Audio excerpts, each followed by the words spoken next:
Guys, कैसे हैं आप लोग। उम्मीद है कि आप अपने घरों में सुरक्षित होंगे, अपने परिवार के साथ अपना वैल्यूबल टाइम बिता रहे होंगे और अपना ख्याल रखिएगा इस लॉकडाउन पीरियड में। आज मैं ये चैप्टर फर्स्ट का सेकेंड वीडियो लेकर के आया हूँ, केमिकल रिएक्शन और इक्वेशन का। अभी तक आपने जाना है कि केमिकल प्रोसेस क्या होते हैं या केमिकल रिएक्शन को हम कैसे रिकॉग्नाइज करेंगे। केमिकल रिएक्शन को कुछ इंडिकेटर्स थे, जिन जैसे evolution of heat, change in colour and change in temperature. These are some indicator by which we can recognise a chemical process is occur. आपने फर्स्ट वीडियो में एक एक्टिविटी भी देखा था जिसमें मैग्नीशियम रिबन को जब बर्न करते हैं हम तो magnesium oxide ash like substance form होता है। अब इस पार्ट में हम ये सीखेंगे कि केमिकल इक्वेशंस क्या होते हैं, केमिकल रिएक्शन के लिए केमिकल इक्वेशन कैसे लिखेंगे। सपोज कर लीजिए मैं एक्टिविटी लेता हूं, magnesium burn with air and form magnesium oxide ash like substance. राख की जैसा सब्सटेंस फॉर्म होता है, एश लाइक सब्सटेंस फॉर्म होता है। तो magnesium burn with air and form a ash-like substance, that is magnesium oxide. This is the full explanation of this chemical process. अब इसको थोड़ा शॉर्टर वे में हम लिख सकते हैं क्या? Can we write in a shorter and convenient way? Yes. In a form of word we can write. हम इनको शब्दों के रूप में लिख सकते हैं। तो हम स्टार्ट कर रहे हैं शब्दों के रूप में लिखना। When magnesium burn with air, तो मैग्नीशियम हमने लिख दिया है क्योंकि magnesium is main word. Magnesium, here we write oxygen gives magnesium oxide. ये वर्ड इक्वेशन है, यानी जो एक्सप्लेनेशन है केमिकल प्रोसेस का उससे तो ये शॉर्टर वे है, इसमें वर्ड के रूप में हमने लिखा है। ये दो वर्ड है मैग्नीशियम एंड ऑक्सीजन, इन दोनों को हम कहते हैं रिएक्टेंट। रिएक्टेंट दो हैं, दो अगर रिएक्टेंट हैं या दो से अधिक रिएक्टेंट हैं तो उनको प्लस साइन से रिप्रेजेंट करेंगे। Means magnesium and oxygen is reactants and this is the product.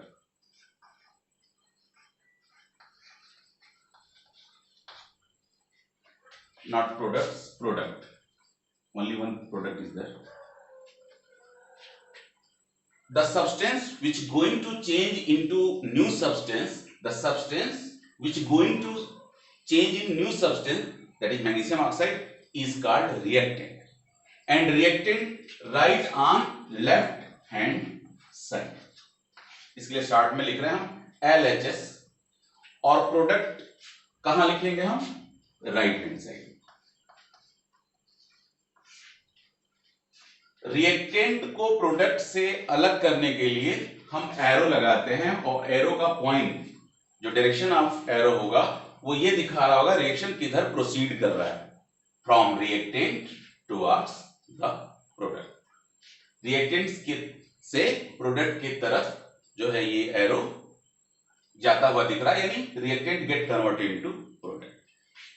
तो रिएक्टेंट क्या होते हैं? ऐसे सब्सटेंस जो केमिकल प्रोसेस जिसमें होने वाला है, केमिकल चेंज जिसमें होने वाला है और नया सब्सटेंस बनने वाला है, तो ऐसे सब्सटेंस को कहते हैं हम रिएक्टेंट्स। और नए सब्सटेंस जो फॉर्म होता है केमिकल प्रोसेस में उसे हम कहते हैं प्रोडक्ट। प्रोडक्ट हमेशा इक्वेशन के राइट हैंड साइड में, रिएक्टेंट हमेशा लेफ्ट हैंड साइड में। एक दो या दो से अधिक रिएक्टेंट को रिप्रेजेंट करने के लिए प्लस साइन का, और दो या दो से अधिक प्रोडक्ट को रिप्रेजेंट करने के लिए भी प्लस साइन का हम प्रयोग करते हैं। इसमें हम एरो लगाते हैं that shows the direction of reaction. Word equation के रूप में केमिकल रिएक्शन को देखा कि कैसे वर्ड इक्वेशन में हम इसको लिख सकते हैं। तो बच्चों मैं आपसे ये जानना चाहता हूं कि क्या कोई और कन्वीनियंट वे होगा जिससे हम केमिकल इक्वेशन को लिख सकें? क्या इससे शॉर्टर वे है, इससे ज्यादा कन्वीनियंट वे है जिससे हम इस केमिकल इक्वेशन को, केमिकल रिएक्शन को, केमिकल प्रोसेस को एक्सप्रेस कर सकें? तो एक शॉर्टर वे है,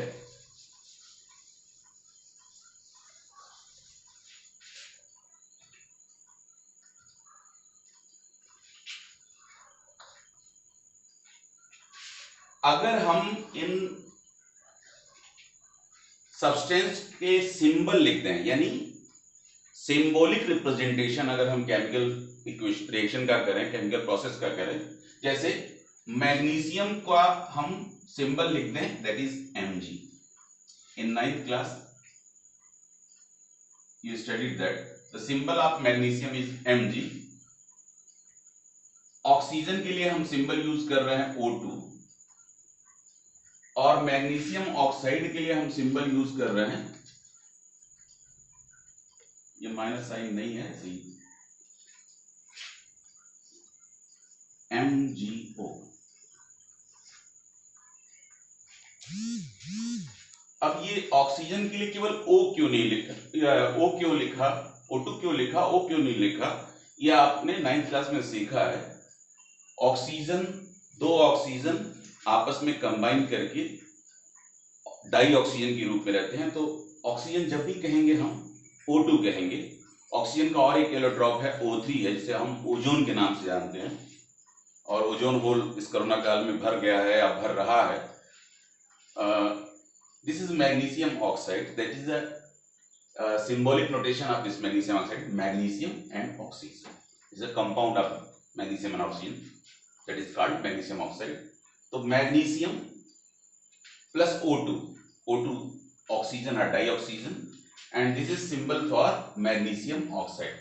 So this is more convenient and shorter way to express a chemical reaction or chemical process. So this is the symbolic notation of chemical process. तो हमने ये लिखा है कि केमिकल रिएक्शन को हम कैसे एक्सप्रेस कर सकते हैं, सिंबॉलिक नोटेशन के थ्रू। और यहाँ पे मैग्नीशियम है जिसे हम रिएक्टेंट कहते हैं, ऑक्सीजन, डाइऑक्सीजन यह भी रिएक्टेंट है, और यह एकमात्र प्रोडक्ट है। और इनको हमने सेपरेट करने के लिए एरो लगाया हुआ, arrow shows the direction of reaction. हमने ये जाना कि केमिकल इक्वेशन, किसी रिएक्शन के लिए, किसी केमिकल प्रोसेस के लिए केमिकल इक्वेशन कैसे लिखते हैं। हमने एक एग्जांपल लिया, आप कुछ और एग्जांपल लेके कर सकते हैं, लेकिन आपको ये इक्वेशन लिखने के लिए आपको वैलेंसी जानना जरूरी है। वैलेंसी अगर आप नहीं जानते तो ये इक्वेशन नहीं लिख सकते आप। तो वैलेंसी आगे कभी बात करेंगे हम, आगे की किसी वीडियो में, या 9th क्लास का अगर कभी वीडियो डालेंगे तो वैलेंसी की बात करेंगे, या पॉलीएटॉमिक आयंस, कैटायंस, एनायंस, इनके बारे में बताएंगे हम आपको, उनकी वैलेंसीज के बारे में बात करेंगे। अभी तो हम केमिकल इक्वेशन पे ही बात कर रहे हैं। अब बात आती है कि ये केमिकल इक्वेशन में जो एलिमेंट हैं वो दोनों साइड में बराबर हैं या नहीं। तो भी बात ये आती है कि हमें बराबर क्यों करना। हमने तो लिख दिया सिंबॉलिक नोटेशन, केमिकल इक्वेशन तो हो गया, तो हमें बराबर क्यों करना है, बताते हैं आपको। पहले ये चेक कर लेते हैं कि क्या दोनों साइड में number of atom of each element equal है। तो हमें एक टेबल बनाना है, ये टेबल है। हमें एक तरफ लिखना है RHS, सॉरी LHS लिखेंगे, दूसरे साइड में RHS लिखेंगे, और यहां पे हम एलिमेंट लिखेंगे या सिंबल ऑफ एलिमेंट लिखेंगे। एलिमेंट है मैग्नीशियम, सिंबल ही हमने लिख दिया, and oxygen. Magnesium and oxygen, there are two element in this chemical process. Left hand side में चेक करिए कितने मैग्नीशियम के एटम हैं, तो एक ही है, सिर्फ एक ही मैग्नीशियम है, तो लेफ्ट हैंड साइड में एक है। और राइट हैंड साइड में चेक करें, राइट हैंड साइड में भी एक है, तो मैग्नीशियम की नंबर्स जो है 1 हो गए। ऑक्सीजन का number of atom of oxygen, that is 2 on the left hand side and there is a 1 on right hand side. अब जरा इसको चेक करिए, number of atom of magnesium on left hand side 1, right hand side 1 equal है, number of atom of oxygen on left hand side 2, right hand side 1 equal नहीं है। तो मैं ये कहता हूं इन दोनों को भी इक्वल होना चाहिए। क्यों होना चाहिए? अब प्रश्न आता है, इसलिए होना चाहिए क्योंकि आपने एक लॉ पढ़ा होगा जिसे केमिस्ट्री के पापा ने दिया था। केमिस्ट्री के पापा मतलब एंटोइन लेवोसियर। तो उन्होंने एक लॉ दिया था, उस लॉ का नाम हमने ये देखा कि जो एलिमेंट है लेफ्ट हैंड साइड में और राइट हैंड साइड में इक्वल नहीं है, ऐसे इक्वेशन को हम स्केलेटल इक्वेशन कहते हैं। क्या कहते हैं? स्केलेटल इक्वेशन, यानी या और एक नाम हो सकता है अनबैलेंस केमिकल इक्वेशन और स्केलेटल केमिकल इक्वेशन। तो स्केलेटल केमिकल इक्वेशन किसको कहते हैं? जो बैलेंस ना हो, जिसमें लेफ्ट हैंड साइड में जो नंबर ऑफ एटम हो उतना ही एटम राइट हैंड साइड में ना हो, तो उन्हें हम स्केलेटल इक्वेशन या अनबैलेंस केमिकल इक्वेशन कहते हैं। तो हमें बैलेंसिंग की क्या जरूरत है या हम बैलेंस इक्वेशन हम क्यों लिखें? तो हमने आपको बताया कि एंटोइन लेवोसियर, ये पापा हैं केमिस्ट्री के, पिताजी, नमस्कार करिए इनको। एंटोइन लेवोसियर जिन्होंने law of conservation of mass दिया था। Law of conservation of mass क्या था कि mass neither be created nor be destroyed in a chemical process, the mass is conserved. It means the mass of reactant will be, or you can say must be, equal to the mass of product. जितना आप reactant लेंगे उतना ही product बनेगा। इसमें हमने आपको example दिया था या आप इस एग्जाम्पल को पढ़ते आए हैं अपनी किताबों से कि C+O2 gives CO2. If you are taking 12 gram of carbon that require 32 gram of oxygen and there is a formation of 44 gram of carbon dioxide, means the amount of reactant you are taking, that is 12 gram of carbon and 32 gram of oxygen, that is 44 gram, that is the mass of reactant, that must be equal to the mass of product, that is also 44 gram. तो mass of reactant और product बराबर होना चाहिए। अब mass of reactant और product बराबर होना चाहिए तो नंबर ऑफ रिएक्टेंट और प्रोडक्ट भी बराबर होना चाहिए। अगर number of reactant product reactant में और प्रोडक्ट में एलिमेंट के बराबर नहीं है तो इस लॉ को सेटिस्फाई नहीं करते हैं। और न्यूक्लियर प्रोसेस के अलावा न्यूक्लियर डिसइंटीग्रेशन के बारे में मैं आपको बता रहा हूं। आपने सुना भी होगा, आपने सुना होगा कि नागासाकी और हिरोशिमा में बम गिरा दिया अमेरिका ने, बहुत पहले की बात है, विश्व युद्ध के दौरान। तो उस बम जो है एटम बम या उससे भी खतरनाक हाइड्रोजन बम, उसमें जो प्रोसेस होता है nuclear fission and nuclear fusion, ठीक है, उसमें ये जो प्रोसेस है ये रेडियो एक्टिव जो प्रोसेस है। तो रेडियो एक्टिविटी में क्या होता है, रेडियो एक्टिव छोटा सा इंट्रोडक्शन मैं दे देता हूं।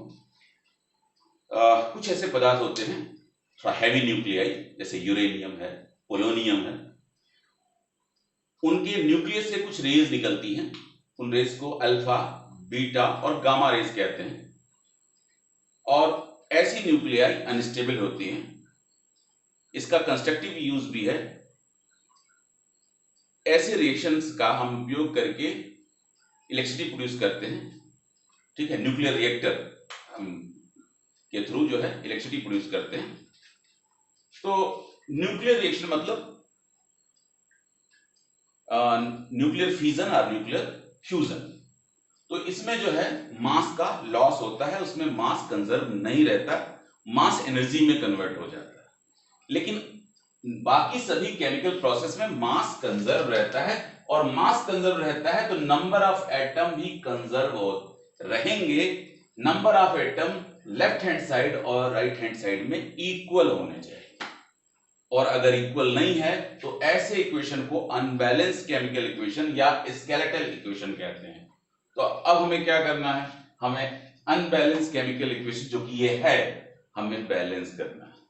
और बैलेंस कैसे करेंगे, हमें बैलेंस करने के लिए मैं आपको एक छोटा सा इंस्टेंस देता हूं।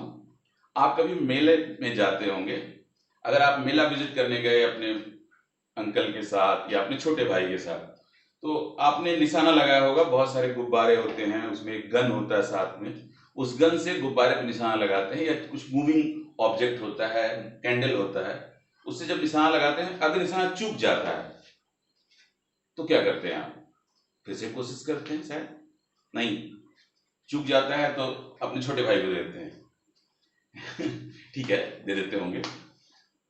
हम क्या करते हैं, जनरली चूक जाता है तो फिर से कोशिश करते हैं। यहां भी यही चीज है कि हम कोशिश करेंगे बैलेंस करने के लिए, कैसे, इस मेथड का नाम है ट्रायल एंड एरर मेथड।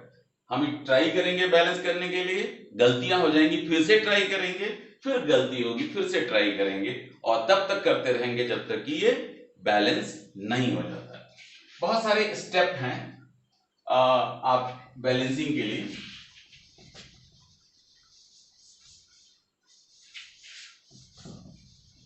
पहले तो आपको ये पता लगाना है कि ये इक्वेशन बैलेंस है या अनबैलेंस है। तो मैंने आपको बताया है, ये टेबल बना करके राइट हैंड साइड और लेफ्ट हैंड साइड में आइटम काउंट कर लीजिए, अगर बराबर है तो बैलेंस है, अदरवाइज नहीं बैलेंस है। तो ट्रायल और एरर मेथड का बहुत छोटा हम शॉर्ट में बता रहे कैसे करते हैं। हम सुटेबल नंबर से मल्टीप्लाई कर देते हैं, जिधर कम है उधर सुटेबल नंबर से हम मल्टीप्लाई कर देते हैं। चलिए देखते हैं, इधर ऑक्सीजन की संख्या 2 है, टेबल में हमें दिखा, तो हमने इधर 2 से मल्टीप्लाई कर दिया, हो गया, ऑक्सीजन बराबर हो गया। अब चेक करते हैं कोई और अनबैलेंस है क्या, तो इधर देख रहे हैं मैग्नीशियम 2 है, इधर 1 ही है, तो हम इधर भी 2 से मल्टीप्लाई कर दें। अब हम चेक कर लेते हैं कि ये बैलेंस हो गया अथवा नहीं। तो that is LHS left hand side, RHS right hand side, and this is the, एक टेबल बना लिया, element magnesium oxygen, here 2 magnesium, देख लीजिए 2 मैग्नीशियम यहाँ पे हमने लेफ्ट हैंड साइड में 2 लिखा है, ऑक्सीजन 2 है, O2 यहाँ भी 2 लिखा है, मैग्नीशियम इधर 2 है, 2 MgO 2 लिखा है, ऑक्सीजन भी 2 है। तो अगर आप ध्यान से देखें मैग्नीशियम दोनों साइड में इक्वल है, 2 and 2 बैलेंस है। ऑक्सीजन भी लेफ्ट हैंड साइड में भी 2 है, राइट हैंड साइड में 2 है, ये भी बैलेंस है। यानी यह केमिकल इक्वेशन अब बैलेंस हो गया। हमने कैसे बैलेंस किया, इस मेथड को कहते हैं ट्रायल एंड एरर मेथड। बहुत सारे जनरलाइजेशन है, हम सबसे ज्यादा जो अनबैलेंस होगा उससे शुरू करेंगे, हम इससे शुरू करेंगे, उससे शुरू करेंगे। मैं आपको एक सिंपल सा मेथड बताता हूं जिससे सारे इक्वेशन बैलेंस हो जाएंगे, और अगर बैलेंस ना हो तो आप फिर से हमसे क्वेश्चन कर सकते हैं।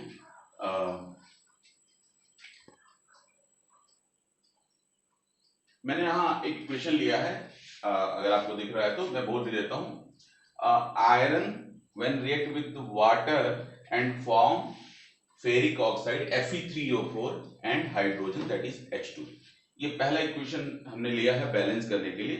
मैं बहुत ही सिंपल मेथड उसको आपको बता रहा हूं कि मान लीजिए ये कोई A है, कोई नंबर है, यानी A मोल्स ऑफ आयरन, इसको मान लीजिए आप B, इसको मान लीजिए आप C, और इसको मान लीजिए आप D।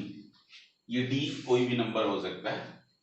अब अगर आप इसको कंपेयर करिए तो यहां पे कितना आयरन का संख्या होगा, A is equal to 3C, ये आयरन का नंबर हो जाएगा। हाइड्रोजन के लिए ले लेते हैं, hydrogen 2B is equal to 2D, RB is equal to D। Then oxygen के लिए हो जाएगा B is equal to 4C।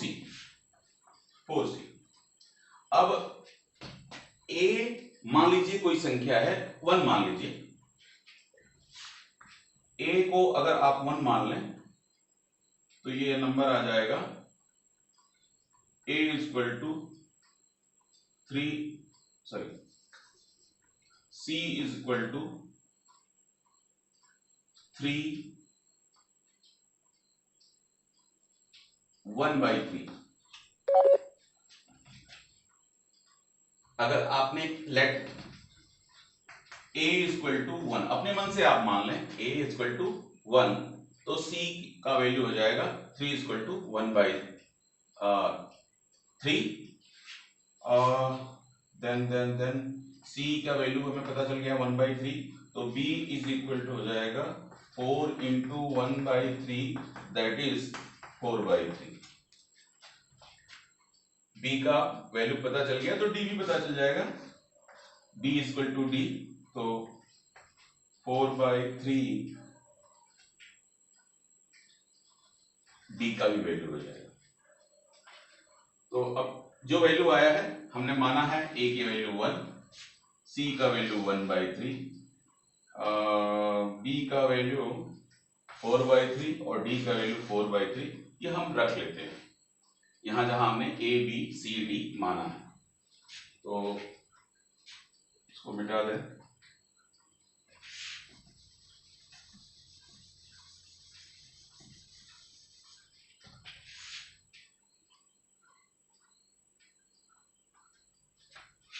ए माना है हमने 1 आया है, बी आया है, B is equal to 4/3 H2O give C, C की वैल्यू आई है 1/3 दैट इज 1/3 Fe3O4 और डी का वैल्यू आया है 4/3 अगेन 4/3 H2। अभी अगर आप देख रहे हैं ये तो वैल्यू ये होल नंबर में नहीं है, ये फ्रैक्शन में है, तो ये तो होल नंबर में है, ये फ्रैक्शन में है, तो ये किसी सुटेबल नंबर से अगर हम मल्टीप्लाई कर दें जिससे ये इक्वेशन जो है होल नंबर में कन्वर्ट हो जाए।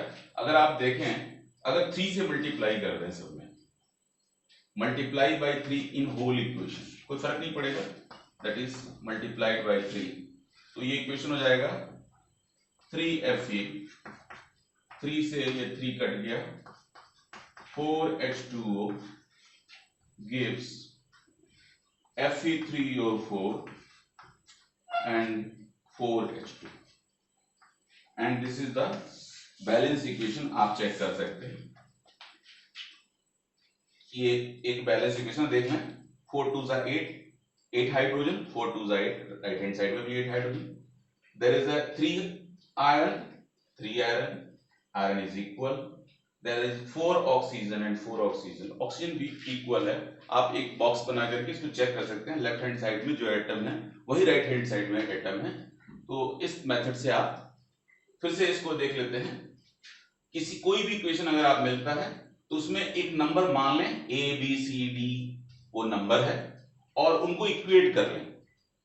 ए इसमें से कोई एक आप मान लें कि वो 1 है, ए को 1 मान सकते हैं, बी को 1 मान सकते हैं, सी को 1 मान सकते हैं या डी को, किसी को भी मान लें। हमने ए को माना है, ए को 1 मान लिया है, तो ये इक्वेशन आया था a equal to 3c, c equal to 1/3 आ गया, d की वैल्यू आ गई, b का वैल्यू आ गया, सबका वैल्यू आ गया, हमने रख दिया।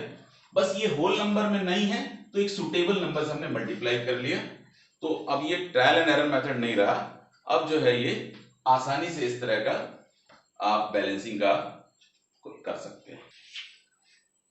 हमने देखा अभी तक इस चैप्टर में कि केमिकल रिएक्शन के बदले में केमिकल इक्वेशन कैसे लिख सकते हैं, जबकि वर्ड इक्वेशन, केमिकल प्रोसेस को हम वर्ड के रूप में रिप्रेजेंट करें तो वर्ड इक्वेशन कहलाता है, सिंबॉलिक नोटेशन से हम उसको रिप्रेजेंट करें तो वो केमिकल इक्वेशन कहलाता है। तो हमने केमिकल रिएक्शन का को इक्वेशन के रूप में एक्सप्रेस करना सीखा कि कैसे हम एक्सप्रेस करते हैं, और एक और छोटा सा टॉपिक हमने डिस्कस किया कि इस इक्वेशन को हम बैलेंस क्यों करते हैं और कैसे करते हैं ट्रायल एंड एरर मेथड, एक मेथड हमने बताया है और उसी से रिलेटेड हमने होमवर्क दिया है। आप कमेंट बॉक्स में इसको बैलेंस करके कमेंट करिएगा। ये होमवर्क है Mg3N2 plus H2O gives MgOH twice magnesium hydroxide plus ammonia। फिर से आप नोट कर लें, magnesium nitride plus water magnesium hydroxide MgOH twice plus ammonia, और सेकेंड है sulphur plus HNO3 nitric acid gives H2SO4 sulphuric acid NO2 nitrogen dioxide plus water. ये equation मैं आपको पहले हिंट दे रहा हूं, ये इक्वेशन एक अनबैलेंस इक्वेशन है, आप चेक कर लीजिएगा। और इसको बैलेंस करना है, कैसे करेंगे आपको मैंने मेथड बताया है, पहले इसको A B C D मान लेंगे और कंपेयर करके A को 1 मान लेंगे या B को 1 मान लेंगे। आप इस तरह बैलेंस करिएगा, आपका क्वेश्चन कभी गलत नहीं होंगे। और ये बैलेंस आपको करना है और मुझे आप कमेंट बॉक्स में मेंशन करिएगा। दोस्तों, ये जो वीडियो मैं बना रहा हूँ ये आप देख ही रहे होंगे या आप समझ ही रहे होंगे कि लॉकडाउन सिचुएशन इस समय चल रहा है, कोरोना काल है और ये इतना जल्दी जाने वाला नहीं है। कुछ मैं भी सीख रहा हूँ, मैं ये मान के चल रहा हूँ कि परफेक्ट तो नहीं है, लेकिन मेरा एक प्रयास है, छोटा सा प्रयास है कि मैं इस लॉकडाउन सिचुएशन में बच्चे पढ़ सकें, इससे लाभ ले सकें। और लाइव क्लासेस का दूसरा आनंद है, इस तरह के क्लासेस से भी फायदा हो सकता है अगर आप थोड़ा कोशिश ज़्यादा करें तो। आप कमेंट बॉक्स में बताइएगा कि वीडियो कैसा लगा आपको, और ये भी लिखिएगा कि और क्या आपको इंक्लूड किया जा सकता है। देखिए, कहने के लिए बहुत सारी बातें हो सकती हैं, घंटों हम बात कर सकते हैं, हम आपसे एक दूसरे से बहुत सारी चीज़ें, बहुत सारी इंफॉर्मेटिव चीज़ें बता सकते हैं आपको, लेकिन थोड़ा सा हमने बताने की कोशिश की अपनी तरफ से, और ज़्यादा से ज़्यादा आप समझने की कोशिश करिएगा, थोड़ा लिखना बहुत समझना। धन्यवाद, थैंक यू।